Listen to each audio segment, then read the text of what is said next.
Hello and welcome back to the Thunder Six podcast. I am your host, Ben Kreider. Today is December the 4th, and we have a couple interesting stories that happened in the past couple days.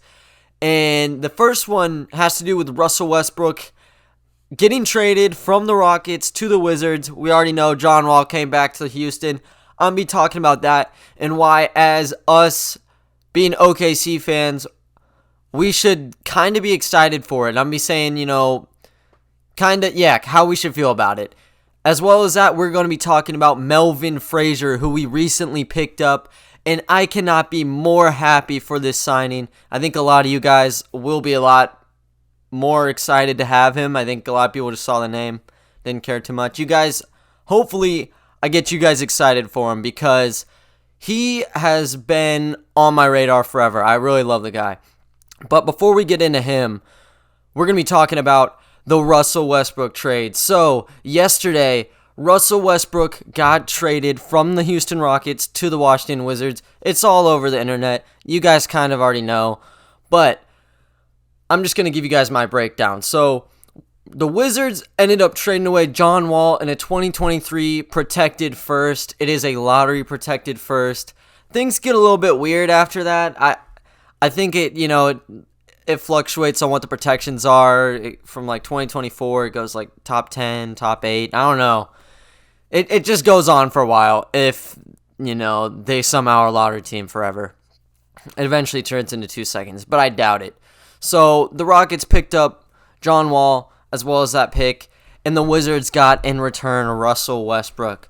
Now, I saw it all over the media, like everyone kind of just is making a clownery out of this whole entire deal, which, I mean, if you don't really look into it, it kind of looks like that because it's pretty obvious at this point that both Russell Westbrook and John Wall have some of the worst contracts in the entire NBA. They both got signed to Supermax contracts. They're in year 3, I believe. They both have 3 years left, 2 years plus a player option on that third, and of course they're not passing up on that money. There's way too much money there. It's like 47 mil. But yeah, they really were the only two players. I think if you wanted to trade John Wall, the only person you could trade John Wall for is Westbrook and vice versa. There just wasn't a big enough market for either of these guys. And I mean, I guess both franchises just want to try to test something else out because with the Rockets, Westbrook and Harden, it clearly wasn't working, I think. Harden already wants out, so it's like, you got to make some splash moves. Harden said that he wanted Russell Westbrook. He preferred to have John Wall over Russell Westbrook. They did it. In Washington's case, Beal and Wall were having issues, so they wanted to change the scenery. You get Westbrook in there as well. So, just looking at it from the Houston Rockets perspective first, like I said, they just want to keep Harden happy. That's why they did this deal. I think Westbrook's a great player. I hope they acknowledge that. Their fan base, I don't know, man. There's something about just throwing Westbrook under the bus every single time, and that kind of was the storyline entering this season, just all throughout the offseason. It was Westbrook's fault that, he's never a winner. Well, we're going to put that to the test. You put John Wall in front of his place, let's see how he plays. If they even make it to the playoffs. We know Russ is great in the regular season. The playoffs is where people knock him. Throw in John Wall. See how that works out. But yeah, they just want to keep Harden happy, really. And like I said, he wants to have Wall over Westbrook. They're going to have Wall over Westbrook. That's why Westbrook's not on the team anymore. Now, the thing with Wall, he's a great player, but I mean, he just has some crazy injury history. He hasn't played in the NBA in almost 2 years. So, I don't know. It's a gamble on their part. They're kind of banking on the fact that he's able to return and be healthy. I believe he had a left heel injury or something back in 2018. It was super late in December, super late in the year. He had a heel injury. And then after that, he had a ruptured Achilles. So he hasn't played in forever. He's saying that he's fine. I think People are saying he's completely healed. So opening night, or whenever they play their first game, we'll see how the Rockets play. It could be a home run for them. They just need to make some sort of move to keep Harden, because if Harden is gone, the whole thing's crumbling. It's going to suck for them. So it does make sense why the Rockets did it when you look into it. They have John Wall, they have Harden, they have Christian Wood and DeMarcus Cousins. You can play Christian Wood at power forward or center. I saw some projections on the starters. They just had Boogie coming off the bench, which he's coming off an injury, so I guess it makes sense. But I'll get into some of the issues with that Rockets roster in a little bit later. Now, in terms of why the Washington Wizards wanted to get Russell Westbrook, I mean, it's just because Beal and Wall were unhappy. Two exact same stories with two franchises. They're going to just try something else out. If I was a Wizards fan, I would be freaking pissed. Like, you wait 2 years to see John Wall play again. He's been with your team forever. He's just about to return, and then you trade him for Russell Westbrook. Like, what the hell? Russell Westbrook is a great NBA player, but just the loyalty being thrown out the window, just stomping all over it and dishing him out for Westbrook, and you give out a pick on the way as well. I just would not be happy. I would have been waiting so long. Imagine, we had to wait so long to see Robertson come back, and it was such a cool moment. I don't know, Robertson wasn't like a superstar. John Wall, I don't know, he's like a superstar. He's on the fringe, I guess. He was definitely the franchise cornerstone with Washington, but waiting 2 years to see your star player return, and right before he's set to return, he gets traded. Oh my gosh, I would hate being a Wizards fan right now. They're going to be, with Westbrook, you're getting an exciting player. Like, Westbrook's just a bigger name than John Wall. To the casual NBA fan, you know Russell Westbrook more than John Wall. And just someone who vaguely knows the NBA should probably know who Russell Westbrook is. At least they've heard of the name. So they get the bigger name with Russell Westbrook. Pair him with Beal. They're both kind of ball dominant players. I will say though, the Wizards roster is really suited for how Russell Westbrook plays. Now, with Westbrook, we already know you can't just leave him. You can't just let him drive in on you. If you leave him that cushion, he's gonna pull up and jack up threes over and over again. And even if it's not a pull-up, he'll still shoot them. And he was shooting like trash last season at the three-point line. So the Wizards roster is kind of set to I don't know how to put it, but the negatives, his three-point shooting, you're not going to be complaining every night about, oh, he's jacking up so many threes. Here's the word. They're going to minimize his issues from the three ball. He's going to be able to drive in. They have so many stretch bigs. In particular, they got Davis Bertans, who inked that 5-year, $80 million contract a couple weeks ago. That's kind of crazy to ink that guy for 5 years because he really is just a shooter. He's one of the best shooters in the league at his position, so I can see why they did that. But, damn, he really hasn't played that much, and you're going to just hand out $80 million like that?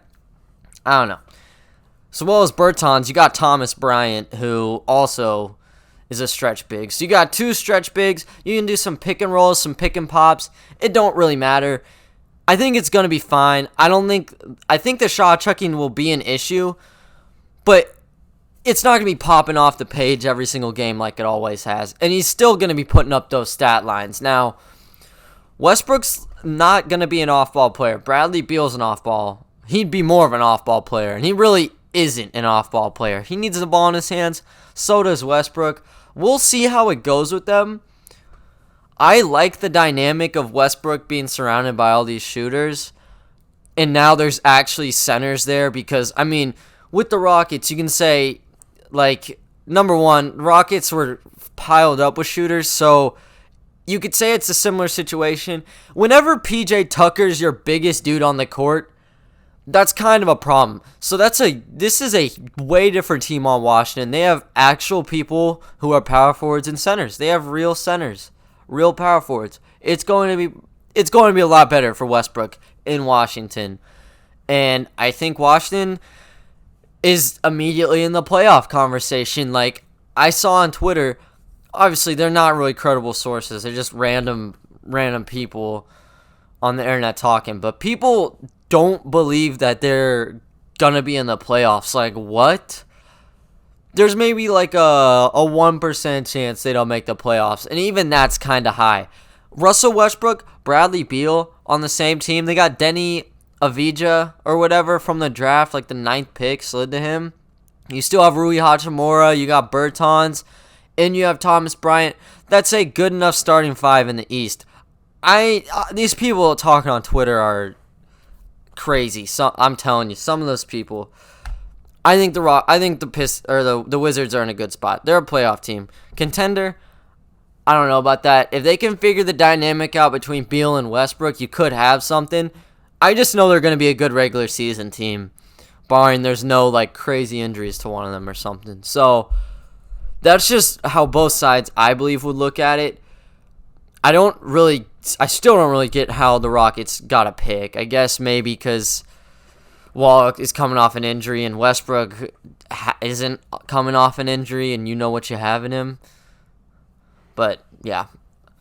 Now, looking at it from OKC's perspective, you have to keep in mind we have 2 draft picks from the Rockets as well as 2 pick swaps. I think we should feel happy about this. Now, it depends on certain things, but overall, I think we should feel okay. Originally, when the deal happened, I was upset about it because the main motive was to keep Harden happy. Now, there are reports that Harden still has that same mindset of still wanting out, and the Rockets' mindset is still the same, and it proves it right here because they traded for John Wall. Their mindset is we need to keep Harden together because, yeah, if he's not on the team, it's not going to work out for them. So their starting lineup is Wall at point guard. You get James Harden at shooting guard. You kind of have a toss-up on what you want to do at small forward. Personally, I would like having P.J. Tucker at starting small forward and having Wood and Cousins rounding that lineup out. There's a couple different options there. We'll see which path they go with because they do have some bench depth that can make their starting lineup flexible. I think Daniel House was projected on Bleacher Report to be the starting small forward, have P.J. Tucker at power forward and Wood at center. That also makes a little bit of sense. They have options there. And they got a contract with Eric Gordon. I forgot how long it's for, but he's on the team for a while. So Eric Gordon off the bench is great. You got P.J. Tucker still. You got the additions of Wood and Cousins. You have House. You have McLemore. Picked up a couple other people. Their bench is solid. Outside of Gordon, it really isn't all that. But the main thing, and I think the biggest downfall, if there's not a trade, their biggest downfall is if Boogie gets hurt or if Christian Wood gets hurt. I think more Christian Wood, honestly. But just listen to this power forward depth they have right here. And this is off of Bleacher Report. It's P.J. Tucker, your starting power forward. Bruno Caboclo coming as his second. He's coming off the bench. He's your second string power forward. I don't know if he's still like super thin or not, but I know whenever he was on the Raptors, that guy was as thin as could be. I forgot where he went after that. He might have bounced around like Memphis or something, but I don't think he has that body of a power forward. He's lengthy as hell, but I don't know if he has that. I don't know if he has that bulk on him yet. And then it's Kenny Wooten being your third stringer. Caboclo and Wooten are not really like high-level NBA players. And if you're competing, you really can't have Bruno Caboclo, from what he's shown, being your second string power forward. And if someone gets hurt, if Christian Wood gets hurt, who I've always regarded as a power forward, I guess it makes sense. You can't just have Cousins playing 30 minutes a game. But if Wood is gone, Cousins has to be that starter. And you're going to be playing like Kenny Wooten or Tyson Chandler maybe. Tyson Chandler's their third string center. Those kind of minutes to those players, I don't know if they're going to be able to fill in and produce, to be completely honest with you. So if Wood gets hurt, it's bad. If Wall does not come back 100%, it's going to be bad. Not in terms of the win-loss, because we know Harden is able to carry his team to the playoffs. That's not really an issue. Harden's a superstar. But in terms of Harden, I think you can kind of speculate if you take Harden off that team and they can't win, he's not going to want to be there. He wants a sidekick. And if John Wall cannot be that perfect sidekick, there will be an issue, and there's going to be some crazy drama happening in the next coming months if Harden does one out. And he has one out. But if he puts his foot down and pulls some like Anthony Davis stuff where he's not playing unless he gets traded, it's going to be a complete disaster in Houston. And there's multiple ways it could happen. Now, the likelihood of a trade, you really can't even pin it. I'm just saying, if a trade does happen, we are looking great because we have the Houston Rockets pick. I know for a fact, we have the 2021 Rockets pick. It's protected 1 through 4. The way it is, I don't think they're going to be I don't really think they're going to be a top 4 pick team. They may end up being a lottery if some early in the season happens. But, I don't know. I really don't think they're going to be, like, when you're looking at record-wise, they're not going to be at the bottom of the Western Conference. They're going to be, like, right on the outside because of Harden's being there, and then maybe he's gone. They just completely rebuild. Teams just filled out with scraps. They're not going to be able to get a ton of wins in. I'd project the Rockets roster. If Harden leaves, like, midway, it's not going to look too terrible, and that pick's going to be, like, back of the lottery. So, you know, we've seen in the draft system, like, New Orleans, I forgot if they had, like, the 6th best odds or the 8th best odds, but their pick skyrocketed up to number 1. So it's totally possible that they aren't a bottom of the barrel team and they still end up in that top 4. So we'll see what happens to that pick. I don't think it's going to be 1 through 4, just looking at how their roster is. I do think their team is in a position to crumble, and if it does crumble, they're in big trouble. Now, the second thing I wanted to talk to you guys about, I am super excited about, and I have been talking about this guy for months. Kind of years. I didn't talk on the internet years ago, but he's been on my radar literally since 2018. It's Melvin Frazier.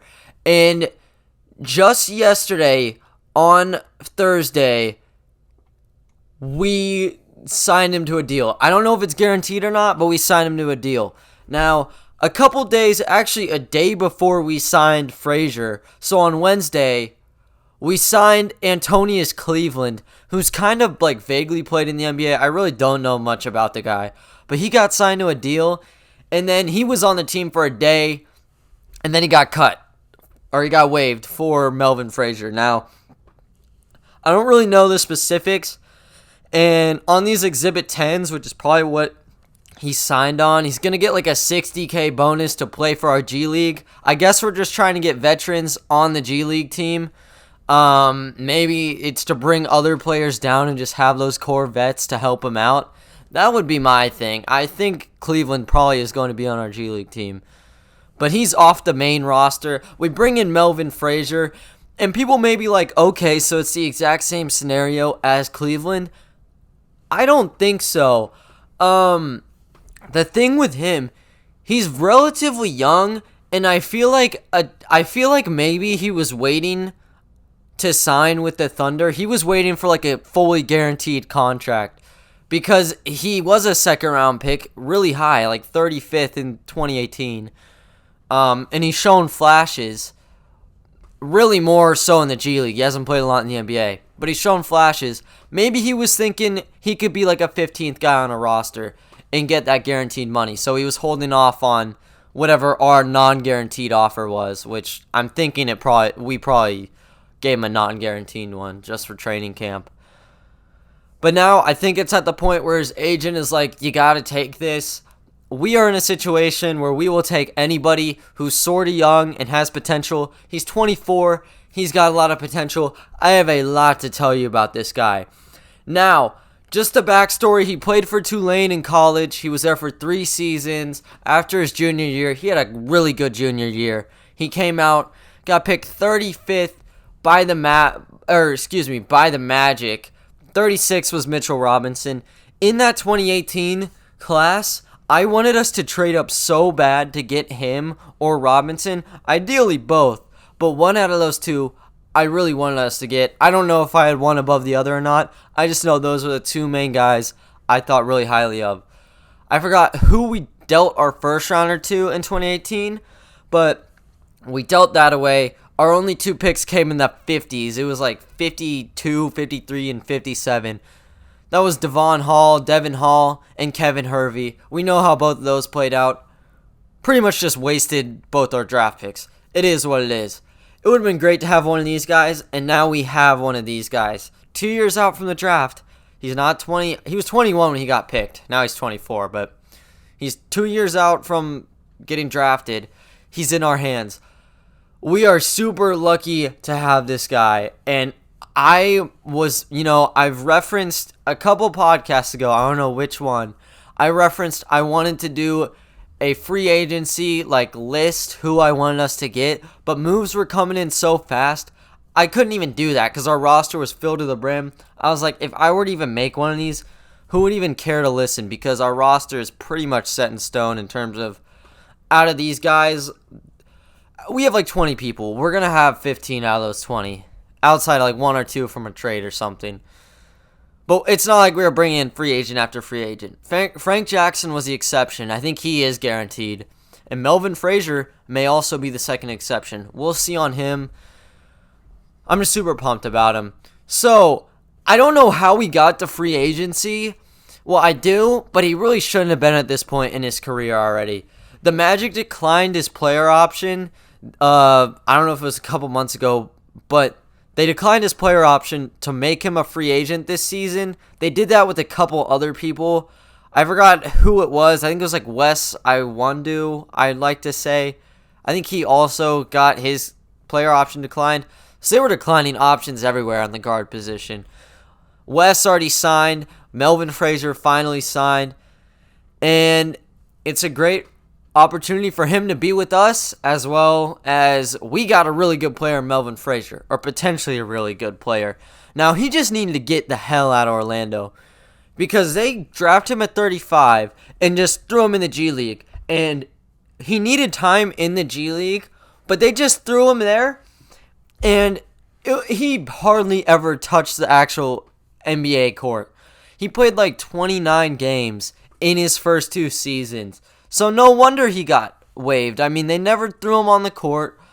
They should have given him a chance because I think the potential with him is way higher than a lot of people on the Mavericks. Or not, why am I saying the Mavericks? The Magic the past 2 years. He has way more potential than some of them. He never played though. Never got that chance. Hopefully we give them a chance. Give him a chance. I don't know if it's going to be G League or NBA scale contract. But I really hope he does get a shot because he did deserve a chance in the NBA. Technically, he got it. He got that chance, but it really wasn't a very big one. I mean, they toss him out there. You're already in a bad situation in Orlando. No offense, but the roster the past couple years has not been great. It's not the best situation for you. You're already competing with 4 other shooting guards in your same exact shoes, so minutes are hard to come by. You get your chance 10 games in your rookie year, 10 or 19, one of those. You're done. Next season, about the same. He never got a real full-on chance. But he has been balling out in the G League. Especially last season, he was. Now, if I were to tell you about this guy, he is the perfect Presti prototype player. And I thought maybe the Thunder did have interest in Melvin Frazier a couple years ago. My thought was we definitely had interest in Melvin Frazier. We just never cared enough to trade up to get him. His skill set is exactly what we've always seen OKC pick. Now, He is your prototypical huge frame, straight up defender, great finisher. I'm not going to call him great. He's a good finisher. Little bit inconsistent on the threes and like shot creating and stuff. So he's 6'5" with 7'2" wingspan. That is ridiculous. He can guard the 1 through 3 just with that size alone. My favorite quality of his, especially in Tulane, in the passing lanes, he's a ball hawk. There were tapes and there's clips all over YouTube. There's really not a ton of clips of him. There's videos, like very few videos of his college tape, but they're really good. There's throws where people completely overthrow the guy. He just reaches his arms out as far as he can. He snags it. He does that in the passing lanes as well. He's great at on-ball defense. You don't want to be matched up one-on-one. Melvin Frazier will clamp you up, and he will steal the ball from you. He was one of the best defenders in the G League last season. He was 5th in steals. He had 2.2 steals a game. He also had 2.2 steals per game in his junior season at Tulane. But anyways, he's just really good at stealing the ball. He has a little bit of some fouling issues here and there. I think that can be fixed. But yeah, really, you're getting he's really just disruptive on defense. He's an NBA level defender already. That's not the question in his game. His offense is more the problem. However, he's really good with that frame. He's really good in the fast break, open court, or just like he's cutting to the rim. If he has a straight shot to the paint, he's going to do some damage. He'll absorb the contact. He'll flip the shot up. I mean, dude's got gigantic wingspan. He got some long arms. He'll dunk it down. He'll lay it up. Doesn't really matter. Now, I don't know about how often he's able to get to the line. He's not a very good free throw shooter, though. He shot 71% in college at the free throw line. I think it dipped down in the G League, and you'll see kind of that stuff while I talk about him. He showed major improvement in college, though, and I think under a good development system, he will continue to improve. He showed he could shoot. This was sophomore season with him. He was 26% on threes. Junior season, 39% on threes. And his shots, the amount of shots he took from there, went up. I think he even got like the most improved award in his junior year. I don't know if it was the conference or it was like a national thing. I believe it was conference, but he did get an award for most improved. He made a huge jump, and that's how he got picked so high. People were just high on his development. His freshman season in college, he only shot 52% from the free throw line. Like I said, 71% now, or not now, with Tulane his junior year. But it has kind of dipped a little bit. He shot 33% from 3 in the G League. If I had to project like what that would be NBA numbers, I don't know. I'd assume it's around that number. He's not shooting the lights out, but if you're gonna leave the guy open in like the corner, I would be okay with him shooting the ball. Like, I think on corner threes he's fine. The issue is, creating that shot for himself. He just doesn't really have that though. But yeah, I think shooting, if he figures that out, it's fine. He's an NBA role player. Everything's good. If not, there's question marks because you do want to be able to shoot. I do think he has really good defensive potential though. And he's good at the rim. He's kind of decent at rebounding as well. Playmaking, I'd say about average. He just can't create for himself or shoot the lights out. Well, not really the lights out. He's just super inconsistent with it. Anyways, if I had to project what he would be, I think coming out of college, who's more like the Josh Richardson type, we're going to knock those expectations down a little bit. I do still think he can be an NBA player. It's not 100% home run. He's going to be like this great guy, but he has shown it, and I'm still pretty high on the guy. Like, I think he could be a Derrick Jones Jr. If he improves on his shooting, there you go. Derrick Jones Jr., as everybody should know, he's really good at defense. He's super athletic. Melvin Frazier, take it down a little bit on the athleticism, maybe bump it up on scoring. That's what you're looking at. That's a really good role player to have. And I forgot who Derrick Jones Jr. signed for this offseason. It might have been like the Suns. Don't quote me on that. but he did get a pretty good contract for what he does. So, yeah, you could have a nice role player in Melvin Frazier, still 24. He can grow. Don't expect the kid to start. I mean, he's going to start with like some super low minutes. I'd say he's a 2 guard or a 3 guard. You can switch between those two. Give you quality minutes on defense. Offense, we're not sure about that yet. He just needs the opportunity. And Oklahoma City was, I think, the best team for him to possibly be on. We are in need of players just like him.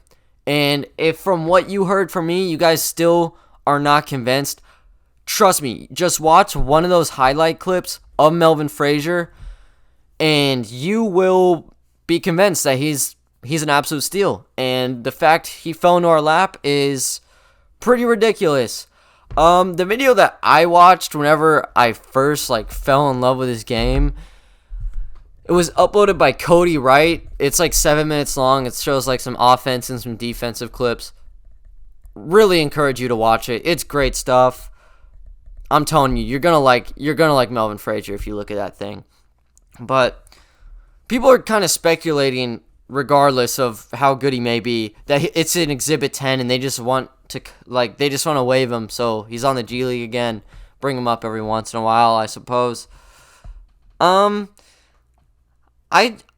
kind of I don't know what the odds are he actually makes that 15-man roster. I'm not 100% positive they're just going to waive the guy in a couple of days. I may look like an idiot saying that, but I seriously think he's playing for a real contract. I don't think it's they signed him with the expectation he's playing in the G League. I think he's really here in training camp to fight for that 15-man roster spot. And personally, I really like the guy, so there's a hint of bias here, but I think he's a top 15 player on our team. And some may say that's kind of ridiculous. Let me just talk you through it. As of right now, we have 20 players on NBA contracts. I think we kind of already know out of this list of 20 who's probably going to get cut. Jason Randall, we got this past week. I don't see him sticking around. I think he's a G League player. Kenrich Williams, we got in the 3-team trade, or 4-team trade where we gave up Adams. I think it's safe to say he's also gone. He's 25, doesn't have any crazy ability to him. Vincent Poirier, he's also gone. He's 28, 27. Played for the Celtics, hasn't done much. He's also out. Isaiah Roby, I say he's gone. He's still relatively young. I think he's 22, but he just hasn't played with us. It's one of those things. He hasn't gotten an opportunity, and I guess that's a little bit hypocritical of what I was saying about Frazier, but he just hasn't had it. The difference between Frazier and Roby has played in the G League, and he just hasn't been too impressive. Frazier has. In terms of who's the better player, if I had to pick between Roby and Frazier, I'm picking Frazier. So Roby's gone. Now, that's going to leave you with a roster of, I believe, 17. If you want to count Frazier in there, yeah, it's going to be 17. Now, out of them, we already know there's certain players who are going to be on our team, like Alexander, Dort, Baisley, all these people. The question marks and what really determines whether or not he has a spot, what happens to the veterans? We have Ariza, Mike Muscala, George Hill, Darius Miller, and Al Horford. Out of those 5, I don't think we're going to trade Horford or Muscala just yet. So it's really just Ariza, Hill, and Darius Miller who might be traded. I think Miller may not even be traded as well. But we need 2 spots open from that to get us to 14 so we can sign so we can be able to sign Melvin Frazier. Anyways, the likelihood of that happening where we give out 2 players and get no one in return is kind of slim. So I think what would happen, I've done mocks on trades. I think we trade 2 of those vets for 1 player. That's going to give you 15, and then Frazier's left outside. However, I do think there's still 1 player. It's a toss-up, and people aren't going to agree. I do think there's one player who Frazier has a better potential than. I don't think that's a question. It's just a matter of who would you rather have. There's questions for multiple players on this team. The people that I'm not too sure, like Ty Jerome for one, I do like him as a prospect. He was a first-round pick last year. I don't think he's going to get cut. There's a ton of people at point guard, though, so getting those minutes spread around will be really weird. Think he still maintain his roster spot. I'd personally pick Frazier over Muscala if Muscala stays. I don't think we're going to get rid of Mike Muscala, but just like in the best interest of the team, I think you get more as Frazier than you do him. But we need the vets, and Mike Muscala is not going anywhere. So Mike Muscala will be on that roster. So you got to look elsewhere. I think the main dude is probably Justin Jackson, and he's an NBA caliber player right now. It's just with him, he's 6'7". You can play him at small forward or power forward. He's really just has one aspect to his game, and that's the three-point shot. So he really hasn't been like doing too well with the Mavs. He had like 5 points per game last year, like 18 minutes maybe. I just don't think he can expand his game too much more. Frazier, I think there's more of like a chance you get something there. The likelihood Presti would pick Melvin Frazier over Jackson is slim. It just comes down to if Frazier balls out during training camp, I think he could take over one of those dudes, whether it be Justin Jackson or a guy like Ty Jerome. I don't think Ty Jerome's gone. Maybe Schofield. I really like Schofield. I don't think he's getting touched. I don't even know if Jerome would be getting touched. The man on the hot seat would be Justin Jackson, just based off of what I would think. So that would be how you would get Frazier on the roster. So the final roster, well, before trades, because you have to trade some of these vets, it would be SGA, Frank, Teo, and George Hill. George Hill could be moved, probably. Shooting guard, you have Dort, Diallo, Jerome, and Frazier. Small forward, you have Trevor Ariza, could be moved. Schofield, Darius Miller, also could be moved. And then power forward, Baisley, Muscala, Pokachevsky.